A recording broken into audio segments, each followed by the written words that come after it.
It's day 30, so we've been going for a month and we've only got 20,086 verses left. Now remember, 1 Chronicles is written for people who are looking for something to hope for. And so obviously the first thing that you hear about the first ever king of Israel is that he killed himself.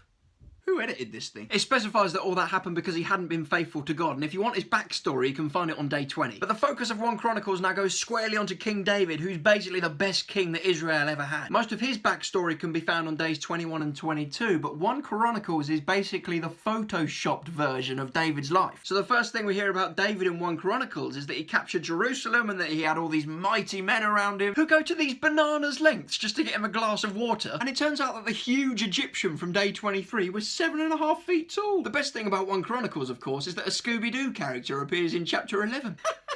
Anyway, then there's loads of stuff that we've seen before about David conquering Philistines and getting the Ark of the Covenant back to Jerusalem, stuff that we saw on days 22 and 23. But this time, He-Man is all over the place. He's literally impossible to miss. David thanks God. God promises to give him a throne that will last forever and ever. Yeah, we've heard all that before. Then you get to chapter 20, which is the point at which David steals somebody's wife, accidentally gets her pregnant, murders her husband and tries to get away with it. But it's absolutely nowhere to be seen in 1 Chronicles. Like, where's it gone? That was a really big deal. Are they trying to pretend it never happened? It's right there on day 22. Well, they're photoshopping out all of David's worst bits because they don't want to bum everybody out who've come back from being prisoners in another country for so long, like we saw yesterday. What it does mention is that David conquered another king and stole his crown and put it on, and it was 34 kilograms. How would you even wear that? To be fair, it does now mention the plague that David set off by counting all of his fighting men, but you're not really supposed to hold it against him because it's all blamed on Satan at the beginning of chapter 21. And it's quickly followed by the fact that David has personally provided 149